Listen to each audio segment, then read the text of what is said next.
हमें तो बड़ा आश्चर्य होता है कि विपरीत उपदेश देने वालों में श्रद्धा से चलने वालों से कई गुना बढ़कर अनुयायी है, क्योंकि श्रद्धा का मार्ग ऐसे है और विपरीत का मार्ग ऐसे है।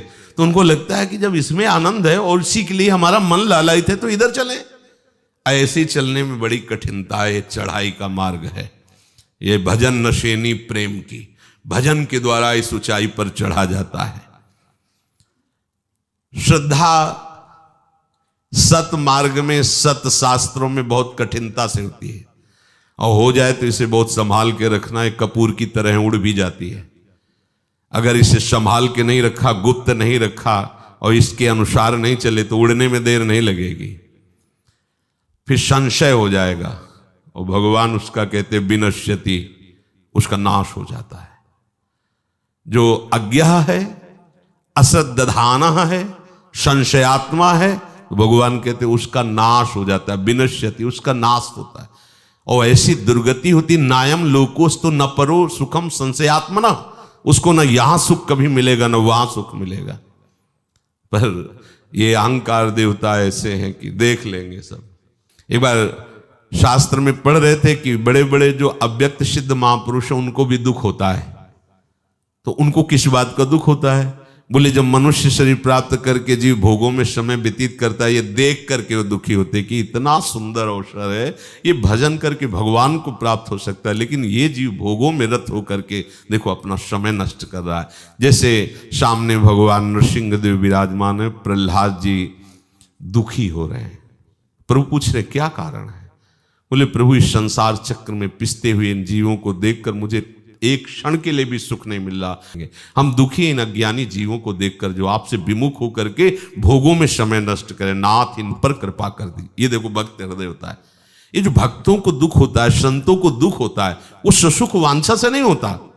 वो ऐसे तो कितना बढ़िया अवसर मिला, देखो देखो ये चूक रहा है, जा रहा, उसको लग रहा है हम फूलों के मार्ग में जा रहे हैं, सुख के मार्ग में जा रहे हैं। सावधान।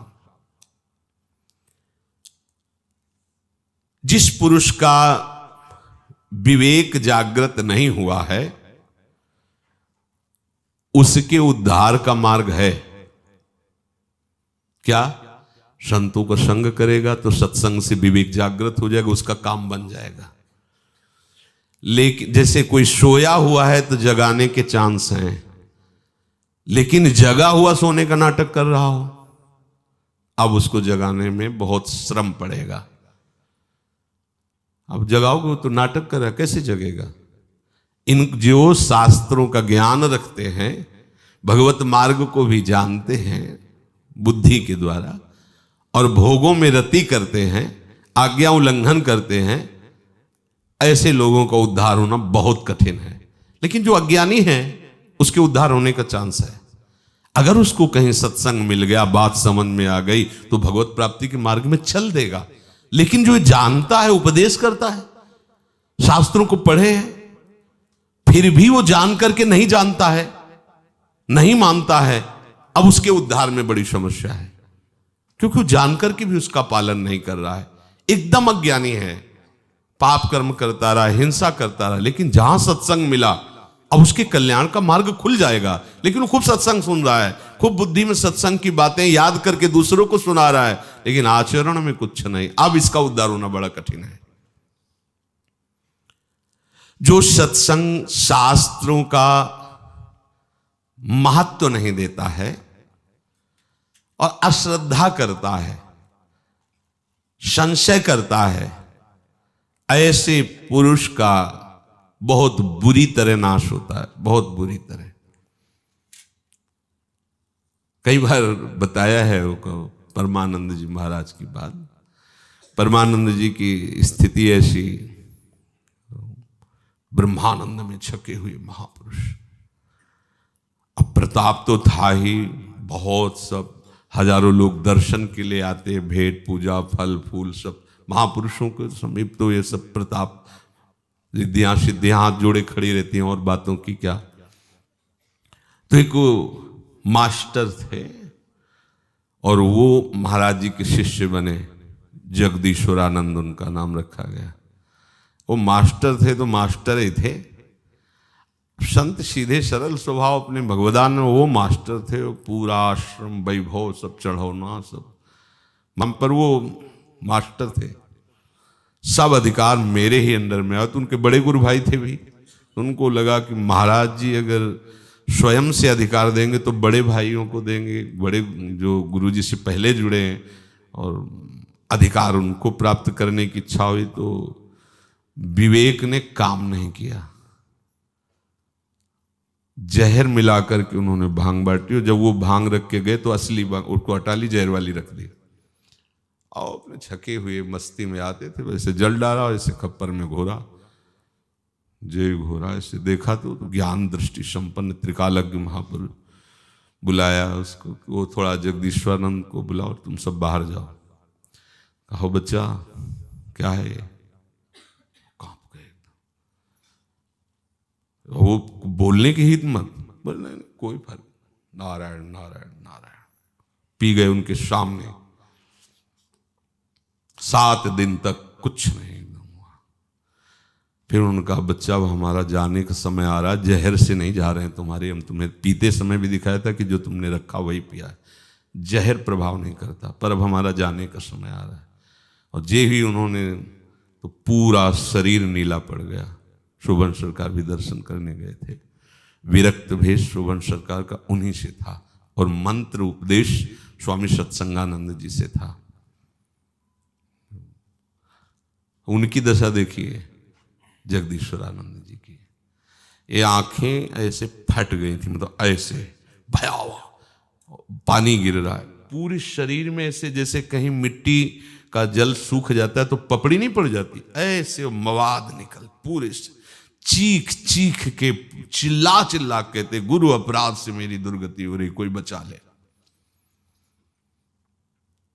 संशयात्मा विनश्यति, जो अज्ञ है असत दधाना है, संशयात्मा है नाश निश्चित है। विनश्यति नायम लोकोस्ति, इस लोक में भी नहीं, न परो न सुखम संशयात्मना।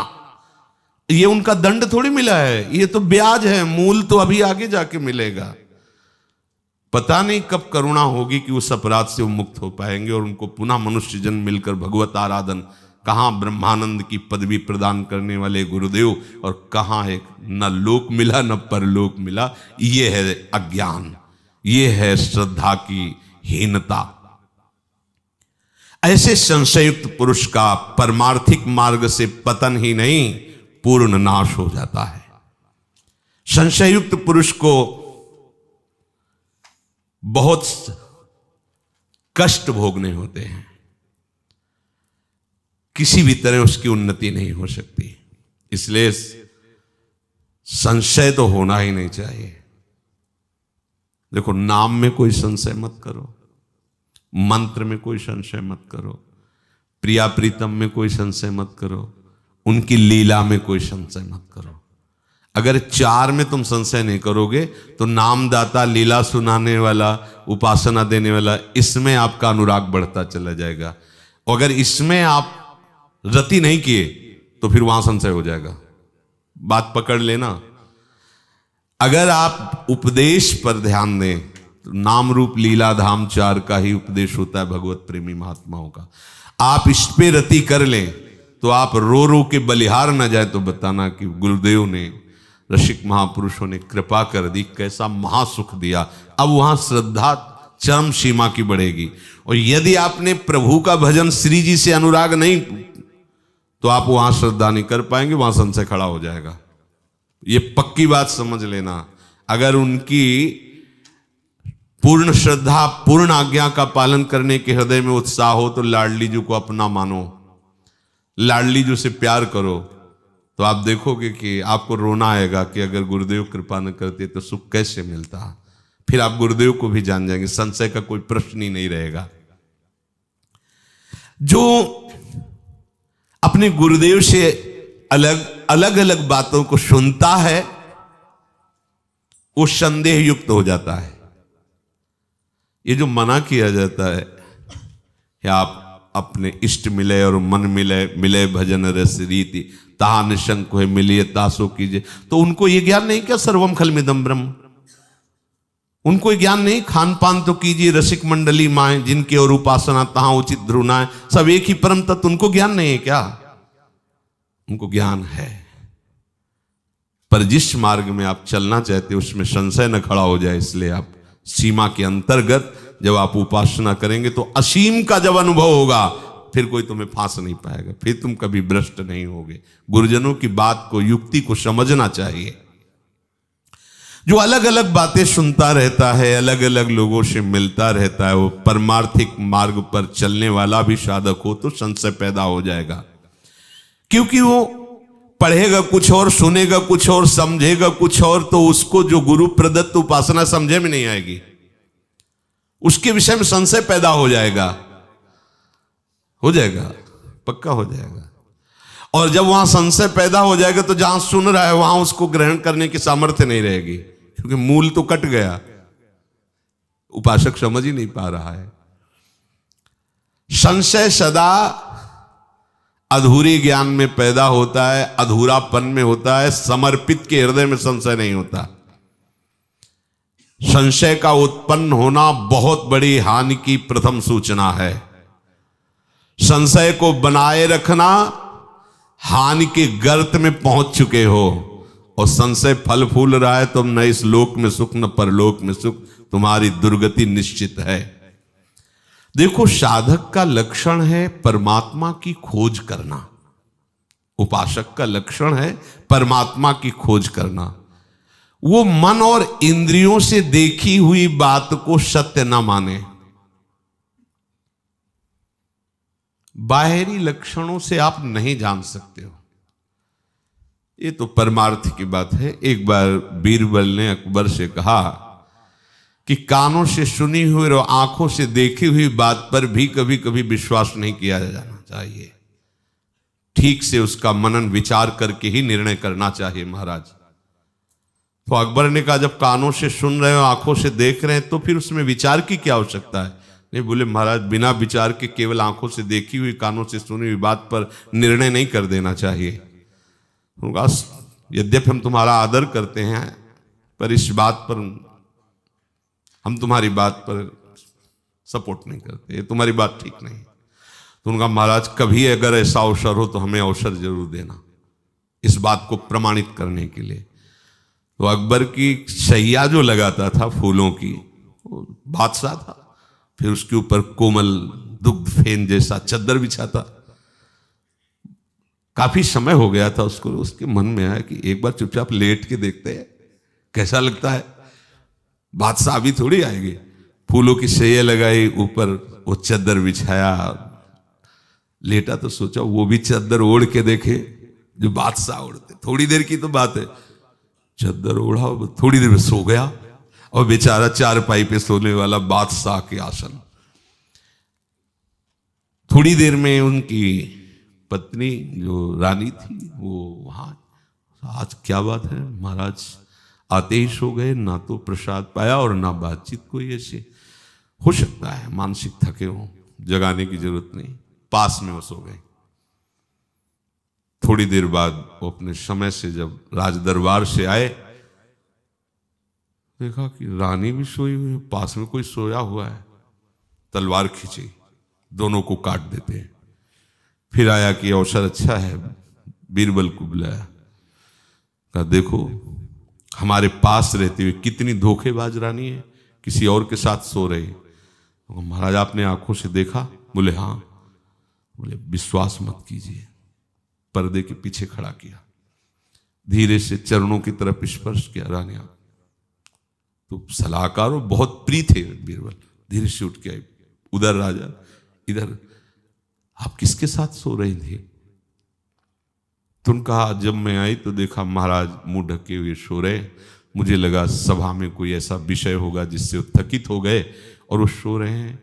तो महाराज सो रहे थे, तो फिर हमने जगाया नहीं कि जब ये जगेंगे तब हम प्रसाद की व्यवस्था कर देंगे। तो हम भी लेट गए साथ में। बोले कोई बात नहीं, महाराज को हम जगाएंगे और अभी भोजन पवाएंगे, फिर शयन कराएंगे, आप भोजन की व्यवस्था करो। अकबर से कहा समझे, अब कौन सोया अभी तो पता ही नहीं था ना, जो चद्दर हटाए सोए। एकदम घबरा के वो आँख खुला। बीरबल ने कहा वैसी पर्दे के पास, कैसे तू सो गए?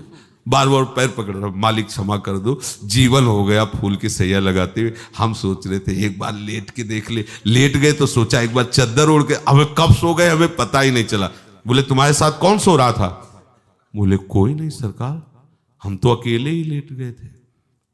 भाग भाग अगर बादशाह जान गए तो सारे फांसी पे चढ़वा देंगे। बादशाह से कहा देखा दोनों निर्दोष थे और दोनों को आप तलवार से काट देते। इसलिए ऐसा नहीं कि जो आप देख रहे हैं, जो आप सुन रहे हैं वो सत्य ही हो सकता है, उस पर जांच करनी चाहिए, विचार करना चाहिए। पर संशयात्मा पुरुष ये नहीं कर पाता। संशय के कारण वो वास्तविक बात को समझ नहीं पाता और संशय कर लेता है। संशय के कारण साधक उन्नति के मार्ग से दूर हो जाता है। जो संशय हो गया, जो व्याकुलता हो गई संशय में, उसका उन्हीं से उपाय पूछो जिनके प्रति संशय हुआ है, किसी और से नहीं। तत्काल उनके ऐसा ऐसा ऐसा हो गया, अब वो डांट दें तो भी क्षमा हो जाएगा और वो संशय निवृत्त कर भी देंगे। कोई कोई बात ऐसी होती कि हम अपने हृदय के भाव से उसे कह रहे होते हैं और वो बाहर जाकर के शब्दों में अगर उसको आप देखो तो उल्टा भी हो सकता है सोचने में, हमारा भाव उसका कुछ और हो सकता है। तो पूछना चाहिए कि आप जैसे किसी बात पे तो एकदम निर्भय होकर पूछना चाहिए कि इस बात पर ऐसा कुछ प्रश्न खड़ा हो गया, क्या इस पर भाव आपका था कहने का, वो समाधान चाहते हैं, अगर आप योग्य समझे तो समाधान कर दीजिए। ऐसा नायम लोकोस्ति न परो न सुखम संशयात्मना। जो संशय आत्मा है, अश्रद्धा कर दी है, भीतर में संशय है इसलिए विवेक काम नहीं करेगा, भीतर में संशय है इसलिए श्रद्धा काम नहीं करेगी। अब उसका पतन है, ना इस लोक में उसे शांति मिलेगी, ना परलोक में, और ना ही उसे किंचित कभी सुख का अनुभव होगा। कुछ श्रद्धा, कुछ दुष्टता और कुछ संशय और कुछ ज्ञान, घर का रहा न घाट का, जियो धोबी का सुआन। तो इसलिए कहते हैं ना इस लोक का ना परलोक का, उसे कहीं भी सुख प्राप्त नहीं होता। संशयात्मा मनुष्य का इस लोक में व्यवहार बहुत बुरी तरह बिगड़ जाता है, कारण कि वो प्रत्येक विषय में संशय करता है। ये ठीक है कि नहीं ठीक है, इनको भगवान प्राप्त है कि नहीं प्राप्त है, इनकी बात में चलने पे हमारा कल्याण होगा कि नहीं होगा, ये क्या हमें पदवी, भगवत पदवी प्रदान कर सकते हैं, इतने बड़े महापुरुष हैं, नहीं ऐसे तो नहीं लग रहे हैं। ऐसा कई तरह का संशय। संशयात्मा जहां हुआ तो उसे कल्याण की प्राप्ति की बात जाने दो, वो स्वयं में जलने लगता है और इतनी दुविधाएं बढ़ जाती है कि वो परमार्थ से हट जाता है। फिर उसके अंदर इस तरह जब करने से क्या होगा, देखो वो भी तो पूरा जीवन जब करते रहे, फिर भी वो हम देखते हैं कि वो कैसी कोई खास स्थिति। स्वाध्याय करने से क्या होगा, बहुत तो पढ़े हैं, क्या होता उससे, मतलब वो इतने संशय करने लगता, कहीं विश्वास नहीं रह जाता, न जप में, न स्वाध्याय में, न सत्संग में, न धाम में। क्या है देखते हैं ना, धाम में कैसे कैसे लोग क्या क्या क्या होता है धाम रहने से, कुछ नहीं। वो मतलब सब चीज काटना शुरू कर देगा, तभी उसको ना इस लोक में सुख न परलोक में सुख।